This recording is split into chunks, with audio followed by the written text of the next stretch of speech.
Welcome to Starbound. My name is Veronica and I'll be your narrator today. But before we get started into today's story, please check below to see if you're subscribed to our channel. It's 100% free and just allows our stories to pop up on your feed more often. Admiral Xerxen Voss stood motionless before the tactical display, watching another world die. His copper feathers lay flat against his neck. It was the only indication of the horror he felt. The hollow display of the Grazel sector flickered with thousands of red markers, indicating Vorax bioships. The pitifully few blue dots of the Alliance vessels winked out one by one. "The defense fleet been wiped out, Admiral," his tactical officer reported, voice carefully neutral. "The swarm has begun planetary conversion." Voss clenched his talons. 15 worlds in 23 days. The Alliance's most fortified positions, their greatest technologies, their bravest soldiers, all helpless. The Vorax consumed everything in their path, breaking down all matter into raw biomass to fuel their endless expansion. "There will be no survivors," he said quietly. "Where are they going next?" A new overlay appeared, showing a branching network of likely invasion corridors spreading through the Alliance space. But one path in particular drew Voss's attention. Part of the swarm was heading towards the Dead Zone. The region had been quarantined for millennia, ever since the apparent extinction of its former inhabitants. The humans had vanished suddenly and completely, leaving behind only scattered ruins that defied modern understanding. Most dismissed them as a failed civilization, their remains serving as a somber reminder that even technological advancement couldn't guarantee survival. "Admiral," his communications officer called out. "Priority message from Chief Science Officer Pell. She says it's urgent." Voss nodded sharply. "Put her through." The hollow projector flickered, replacing the tactical overlay with the image of a Mesorite researcher. Her large eyes were wide, the thin membrane of her second eyelids flicking rapidly with excitement. "Admiral, you need to see this," Nara Pell said without preamble.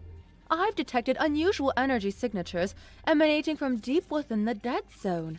The reading suggests massive power sources. It's like nothing I've ever seen." "The Vorax?" Voss asked, feathers bristling. "No, sir." Nara Pell was certain. "They appear to be coming from the ruins." She practically vibrated with excitement. "The human ruins, like in the prophecy." "The prophecy?" Voss frowned. The prophecy of the returned was a tale older than the Alliance itself. It was make-believe. The humans weren't some super-advanced warrior species waiting to save the universe. They were just another species that died. "Admiral, the energy readings are intensifying," she reported breathlessly. "Something is happening in there. Something big. I think we should send someone." "It doesn't matter," Voss replied warily. "We can't go to the Dead Zone. No one can." "But Admiral," Nara protested, "the prophecy." "Nothing that enters the Dead Zone survives, Nara," the Admiral reminded her. "Thank you for your report. We'll keep an eye on the readings." He ended the transmission, trying to ignore the hollow feeling in his chest. The Dead Zone was an oddity. It was riddled with spatial anomalies that would tear a ship apart. The ruins of a long-dead civilization were there, but most attempts to explore them ended in tragedy. Admiral Voss took some small comfort in knowing the Vorax going to the Dead Zone would suffer a similar fate. Meanwhile, deep in the void of the Dead Zone, ancient sensors detected the first Vorax bioships. The massive vessels looked more like monsters than ships. Their hulls were pulsing masses of flesh. Tentacles reached from them in all directions. They moved in eerie synchronization, directed by the singular will of their commander. Vexthar's consciousness spread through its portion of the swarm, viewing each ship as if it were an extension of its own body. Its primary form coiled in the command chamber of the lead vessels. Serpentine body wrapped around support structures. It was surrounded by Vorax in all shapes and sizes. Vexthar did not speak. There was no need to speak among the swarm. All were one. Its thoughts were the thoughts of the hive. The first wave of bioships dispersed, breaking into smaller groups to begin their systematic consumption of everything in their path. Vexthar watched through thousands of eyes as they approached the nearest energy source. They were ruins, massive structures of unknown metal. Vexthar could not guess their purpose, but that didn't matter. The ships latched onto the nearest structure, extending organic tendrils to begin breaking down its surface. But something was wrong. The tendrils made no progress against the ancient hull. The Vorax increased the potency of their acids. Still nothing. They tried shooting it. The material remained completely unmarred. Odd. Dozens of smaller organisms emerged from the bioships, specialized forms designed to crack open the hardest materials through a combination of kinetic force and molecular disruption. They swarmed over the structure's surface, bringing their full arsenal to bear. Vexthar felt a mild shock through the hive mind as its breachers units suddenly began dying. The structure's surface had energized somehow, destroying the organisms through some unknown mechanism. Before Vexthar could react, panels slid open across the ruin's hull, revealing weapon ports. Vexthar did not experience fear. It was more a construction of the hive mind than a distinct personality. It possessed a body for those rare occasions when communicating with sapients was useful, but the destruction of that body would not affect it. Vexthar did, however, recognize a threat when it saw one. The bioships morphed at Vexthar's instructions, taking on defensive shapes with more armor and increasing power to the energy shields. It didn't do them any good. Energy beams lanced out from the structure, tearing through the swarm ships with devastating force. The Vorax vessels tried to adapt further. They also tried to dodge. Neither effort helped. Ship after ship died. Vexthar's swarm fleet tried to retreat. They were too late. More weapon ports were opening. The entire region was coming alive with weapons far beyond anything the Vorax had seen before. More and more energy signatures began appearing throughout the sector. Hidden installations were revealing themselves, creating an interlocking field of fire the swarm could not escape. In her research outpost at the edge of the dead zone, Nara Pell's instruments were going wild.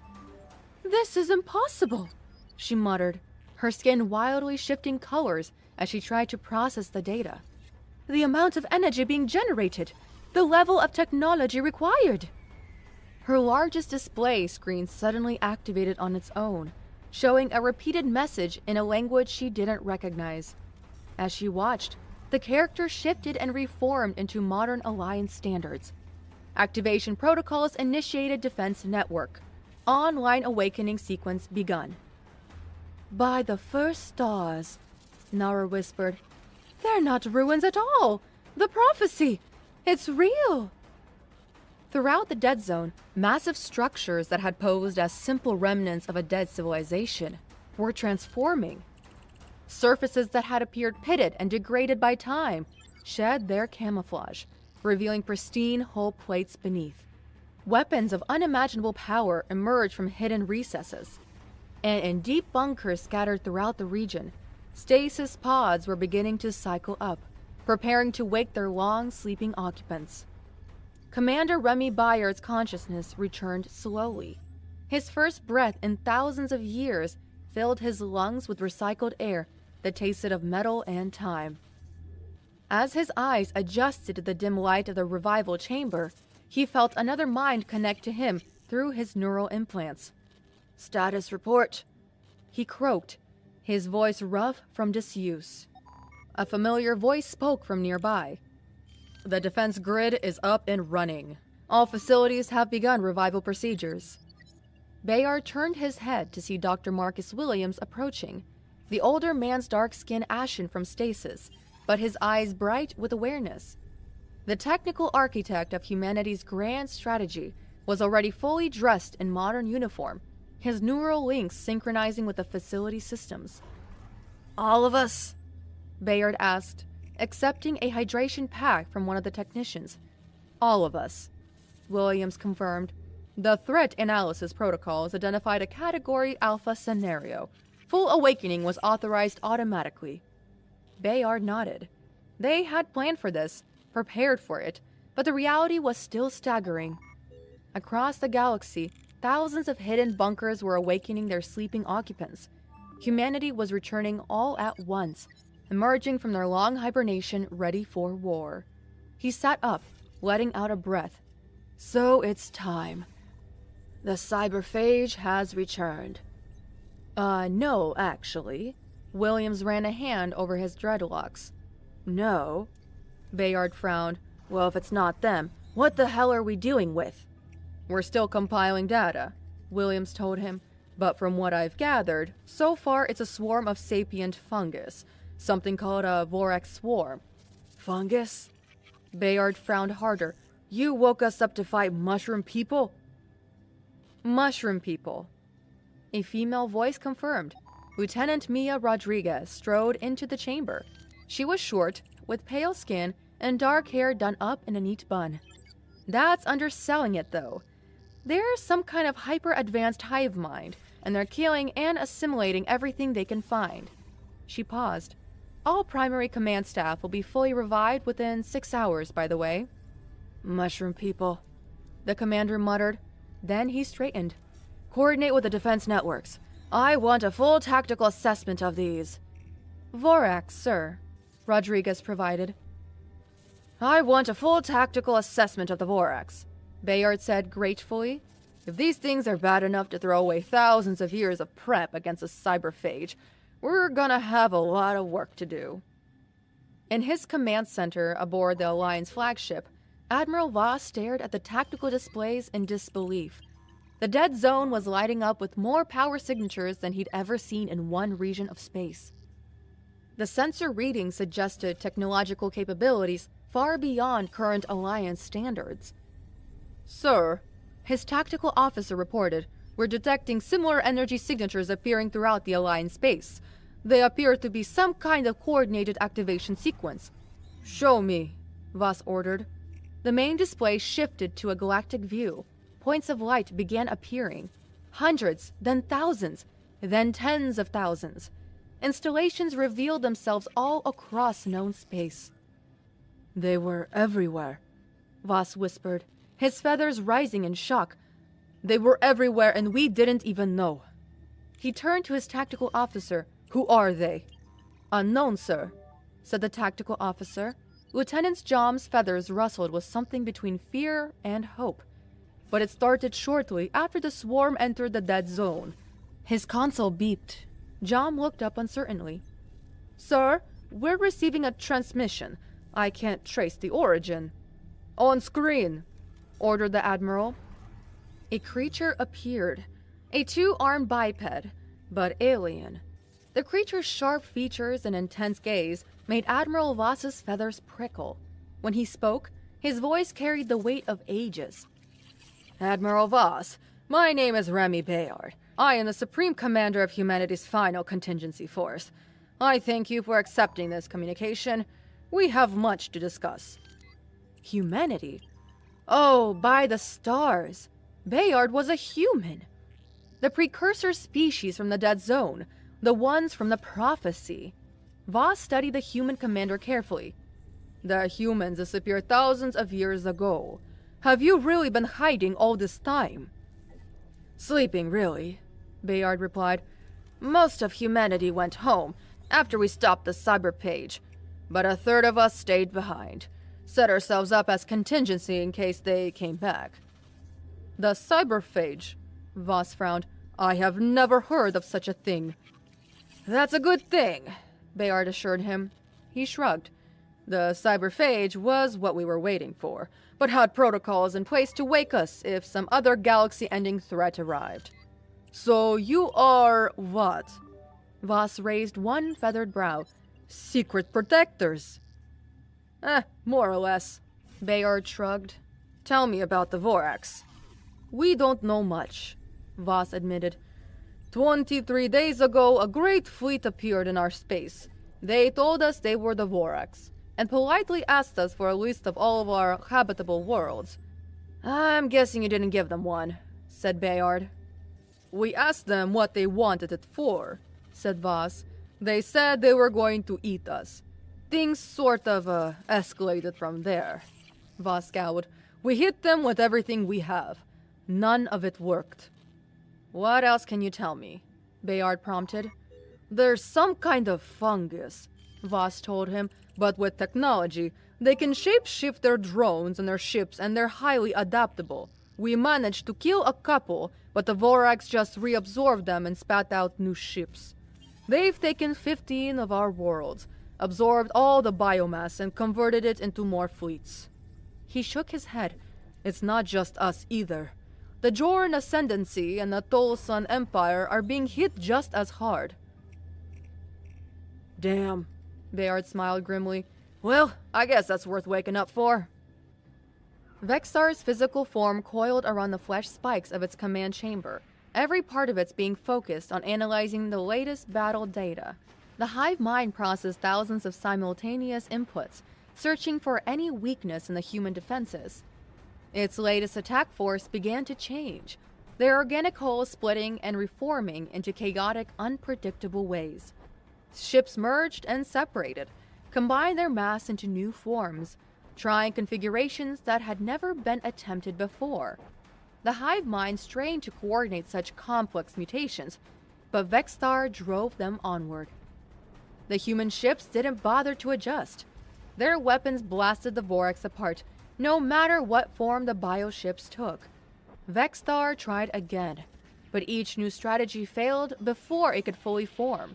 It was frustrating, but Vexar knew there was a solution. He reached out to Vaxnor, the part of the hive mind absorbing the Tolasan Empire. With sufficient numbers, it was certain it could overwhelm one of the smaller human fleets. Once it did, the Vorax would absorb everything its new threat could do. Admiral Voss stood on the bridge of his flagship, watching the tactical display as another swarm fleet was decimated. His copper feathers rose and fell in an unconscious pattern as he processed the implications of what he was seeing. That technology, he said quietly to Commander Bayard's image on the main screen. You've surpassed anything we thought possible. We had to, Bayard replied. We barely stopped the cyberphage last time. We've had scientists. He thought for a moment. I think working in their sleep is the best way to put it. He shrugged. The point is, we've been building and upgrading our tech as best as we could. We figured the cyberphage would be doing the same. And now get to flex. Bayard's expression was resolute. The Vorax are dangerous, but they're no cyberphage. The mushrooms are not ready for the likes of us. 2 days later, the Vorax swarm attacked Kolia Sector. It was their largest assault yet. Hundreds of thousands of bioships converged on Admiral Voss's home world. Vexar had committed nearly a third of its total forces to this desperate gamble, hoping to overwhelm the human defenses through sheer numbers. If that didn't work, the swarm would have to go bigger. Commander Bayard studied the tactical display, his weathered features illuminated by the holographic light. Alliance ships had been integrated into the defense formations, their crews working alongside human coordinators to maximize their effectiveness. Status of the synchronized defense grid? He asked. Operating at full capacity, Dr. Williams replied, his hands moving through the streams of data. Alliance vessels are successfully linking with our targeting networks. Integration is proceeding faster than expected. Admiral Voss stood beside them, his copper feathers lying smooth for once, a reflection of growing confidence in their combined capabilities. The humans hadn't just offered to protect the Many Worlds Alliance. They'd offered to help the Alliance protect themselves. When all seems lost and hope has died, the Admiral spoke the quote in a whisper. The humans rise to turn the tide. The prophecy of the return. Commander Bayard turned to the Admiral in surprise. I didn't think your people knew about that. It's a very old story, Voss told him. I thought it was folktale. Something very close to reverence welled up within him. But, here you are. The prophecy's not some magic future vision, you know. The human crossed his arms in disapproval. It was instructions. A way to wake us up if things went to crap. All you had to do, Williams explained, was come to the edge of our space and transmit the words, "I've come in accordance with the prophecy." Our automated systems would have woken someone up to respond. The instructions were pretty specific. Bayard sounded annoyed. You're lucky the Vorax wandered into our space on their own. If they hadn't, you'd be all mushroom food by now. Admiral Voss didn't know what to say to that, so he said nothing. He watched one of his ships blow a hole in a Vorax vessel. You're creating overlapping fields of fire, he observed, but there's something else. Our weapons couldn't hurt the Vorax before. Resonance amplification, Williams explained. The defense platforms aren't just extra guns. They're amplifying the energy output of your cannons. The swarm forces hit the first defensive line like a tidal wave of living matter. Bioships merged and split apart, trying to find gaps in the coverage. But the human alliance formation held firm.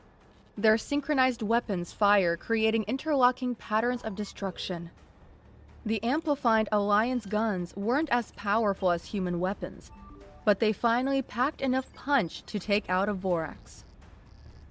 The Admiral watched in amazement as the massive swarm offensive collapsed. The survivors tried to withdraw. After them, he urged. Let no one escape. Commander Bayard looked at the Birdman. He shook his head. It's a feint. They're getting away, Voss insisted. It's a feint, Bayard repeated. We've been fighting those things for 2 days, and they've never retreated. If they're pulling back, it's because they want us to follow them. He frowned. They must have figured out the defense grid is static, Williams explained. If we send out our ships after them, we'll be leaving them vulnerable. Vulnerable? Admiral Voss rustled his feathers. Aren't your ships absurdly powerful? And if the Vorax take one, they will be two, Williams said. Their ability to adapt and co-op technology is insane. On his flagship, Vexstar felt frustration again. The humans were not taking the bait. The creatures had been slaughtering its swarm for 2 days. Hundreds of thousands had fallen. Worse, Vexstar had been unable to retrieve their biomass. It was a problem, but it was also an opportunity. Whatever these humans were, their technology was far beyond anything the Vorax had. If the swarm could take one of their ships and absorb it. Vexstar considered itself clever. It had tried speaking with the humans. When they had denied its very reasonable request to let the Vorax eat them, it had tried overwhelming one of the smaller fleets with a surprise attack. It hadn't worked. Now its attempt to draw the food away from its defense line had failed as well. It rankled, but Vexstar was not overly concerned. These humans were powerful, and almost as smart as Vexstar, but there weren't that many of them. Even better, they were spread out, fighting the swarm all over the galaxy. Vexstar had failed to match their technology. It couldn't adapt its forces powerfully enough to overcome them. That was all right. Vexstar was not alone. Vexstar was just a small piece of a greater whole. The Vorax swarm could not match the quality of the human ships, but it far surpassed them in quantity, and quantity had a quality of its own. Sir, Tactical Officer John reported. The Vorax ships have stopped just outside the weapons range. His feathers rustled. They are hailing us. Admiral Voss shared a look with Commander Bayard. On screen, ordered the Admiral. The creature that appeared was hideous. It was a long greenish-gray body with no legs, coiled around columns of flesh. Arms protruded from it at irregular intervals. The head was a slimy sphere with no eyes or ears or nose. It did have a mouth, and the mouth was full of sharp teeth. The creature spoke with surprisingly smooth voice, almost musical. It said, "You are very rude." Admiral Voss blinked. "Come again?" "You are very rude," the creature chided. "You won't let us consume, even though we asked you nicely." "I don't think trying to eat people is considered polite," Commander Bayard drawled. "We ask nicely," the creature pointed out. "This piece is called Vexstar. What are your pieces called?" "I'm Commander Bayard," said the human. He gestured at Voss. "This is Admiral Voss. What is it that you want?" "This piece told you." Vexstar tilted its head. "We want to consume, to grow and spread. It is the way of things." "Ha! You know that you aren't the only ones who want to grow and spread, right?" asked the commander. "No one wants you to eat them." "It's the way of things," Vexstar repeated. "We must eat to grow. We must grow to live." The commander leaned forward. "Do you have to eat sapients to grow? And if you and yours can limit yourself to non-sapient worlds, we won't have to kill you." "Sapients?" Vexstar's tilted its head the other way. "You are just pieces. Pieces that do not fit together. You have no hive, no swarm, no connection. Do you not understand?" Admiral Voss couldn't be sure, but he thought the Vorax was frowning. "You are alone, always alone. That's why you are food." The creature shifted, bringing its slick head closer to the view screen. "It is rude for food to hurt the hive. You should let us take you. It will be better." "That's not going to happen," said Admiral Voss. "We're going to stop you. Then we're going to wipe every one of you from the face of the galaxy." "The galaxy does not have a face," Vexstar told him seriously. "Are you certain you will not let us take you? It would be very nice." It's not gonna happen," Commander Bayard assured the thing. His eyes narrowed. "But I think you already knew that. What's the real reason you're talking to us?" "It never hurts to ask nicely," said Vexstar. The monster smiled. Voss thought it was trying for a friendly expression, but all he saw were long, sharp teeth and corrosive drool. "Also, this piece is stalling you." The smile widened. Vexstar sounded childishly proud. "Vexstar is clever. Vexstar knows food likes to talk. Now you have talked to this piece instead of running away." "Sir!" Jom exclaimed. "Multiple contacts entering the system. There's millions of them." Admiral Voss snapped his gaze to the tactical display. There were indeed millions of Vorax. Worse, they were huge.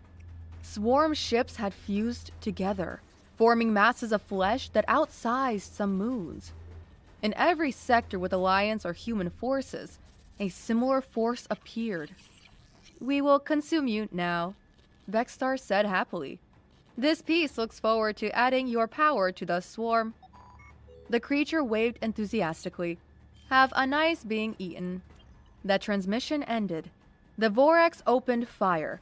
Admiral Voss noted with some alarm that the swarm ships weren't using shields or armor. Everything they had, every ounce of energy they could muster, it had been converted to pure offense. It made sense, Voss supposed. Their shields and armor hadn't been doing them any good. Tentacles wider than Alliance ships spat beams of green energy. The Vorax cannon smashed into the fleet with enough force to destroy 100 worlds. Voss expected the Alliance ships to be annihilated instantly. But the human defense platforms were somehow keeping them in one piece. His flagship rocked, but did not explode. "How are we still alive?" he wondered out loud. "Renaissance amplification," Williams told him. He frowned. "It won't hold out for too long, though." "How long do we got?" asked Commander Bayard. Dr. Williams consulted his datapad. 10 minutes, maybe less. The humans and the Alliance thundered back. Charged particle beams and whatever the void the humans used tore through the Vorax. Massive vessels were blown to quivering chunks by the thousand. but it was a drop in the bucket. There were so many more. "They are coming in," Jean reported. "A lot more." That's no surprise," said Bayard. "Who knows how long these things have been expanding before they reached Alliance space. There are probably billions of them out there." "Tens of billions," Dr. Williams corrected. "They've been breeding exponentially, judging by the different types of tech they've shown. I'd guess they've consumed at least a dozen species." Admiral Voss peered at the human commander. "You seem remarkably calm." He glanced at the tactical display. The Vorax fleet had reached 12 million, and the number was still rising. "Are your ships really powerful enough to defeat so many?" "Nope," said Bayard. "No?" Voss felt his feathers rising. "You mean we're going to die?" "It depends," said the human. He turned to Williams. "How's it going, Doc?" "It's Doctor," Williams corrected with casual annoyance. He still had his nose in the datapad. "We're working on it." "Well, can you work faster?" asked the commander. "I'd rather not get eaten by mushrooms." "That's not how science works," said the doctor. "You can't just tell detection equipment to..." His datapad beeped. "Huh? Got it." "Got what?" asked Voss. "Hold that thought, Admiral." Williams reached up into his dreadlocks. He pulled a cord out of his skull and plugged it into his device. "I need to concentrate." Voss turned to Bayard. "What is he doing?" "Saving us all," said the commander. The human shrugged. "Or frying his brain. We'll know in a minute." Voss tried to ask more questions, but the human shushed him. The Admiral went back to watching the fight. Not much had changed. Vorax ships were still pouring into the sector faster than the defenders could kill them. The Admiral's ship was constantly shaking now, its inertial dampeners unable to compensate for the sheer volume of fire it was taking. Voss supposed he should be grateful. If it weren't for the technology of the humans, a single hit would have already reduced Voss and his precious ship to molten debris. "Sir?" The female human spoke up. Rodriguez hadn't spoken much. Voss had almost forgotten she was there. "The platforms are bulking. We've got maybe a minute before we lose amplification." "Understood," said the commander. For the first time, Voss noted tension creeping into the man's shoulders. He glowered at the tactical display. Come on. Vexstar was feeling good. The humans were doing a lot of damage, but they couldn't stop its cunning plan. Their ships and their large platforms couldn't hold out much longer. Soon, the swarm would overwhelm them. Then they would eat them. Vexstar had not liked the humans' ships. With their impenetrable shields and unstoppable firepower, Vexstar would like them much better once the power belonged to the Hive. All across the galaxy, the same scenario was playing out. Thousands of human ships supporting more thousands of weaker food. All surrounded, all outnumbered, all on the brink of collapse. Vexstar's cunning plan had been expanded upon. The hive mind had pulled drones and ships from everywhere it could. They would go back to eating the other foods later, but the humans were an existential threat and a promise of overwhelming power. Eating them was the hive's #1 priority. It wouldn't be much longer now. Vexstar felt the anticipation of the hive. The swarm was taking enormous losses, but it would be worth it. Once the humans were eaten, the dead Vorax would be converted to biomass anyway. So would the other ships and drones. So would Vexstar. The entirety of the Vorax would be recycled. They would reconstitute themselves to integrate the might they just acquired. It was the way of things. It started as an annoying hum, discordant, unharmonious. Vexstar spread its awareness, looking for the source. Its drones and ships detected nothing. The hum grew louder. It was a buzz now. Vexstar was not the only piece of the hive to hear it. It was everywhere. It was hurting Vexstar. Hurting Vexstar's drones. What was it? Vexstar's body started to shift. It was not Vexstar's doing. Uncontrolled growth. changes that were not beneficial. Vexar's returned its body to normal. The changes started again. The buzzing grew louder. The drones around Vexar started to thrash. They were shifting. The drones were smaller pieces. There was less of the hive in them than Vexar. They were not strong enough to undo the changes. Vexar reached out, tried to take control. Vexar's ships stopped firing. Vexar felt drones being crushed as its vessels warped in on themselves. The hive. There was something in the hive mind. Something bad. The buzzing grew louder still.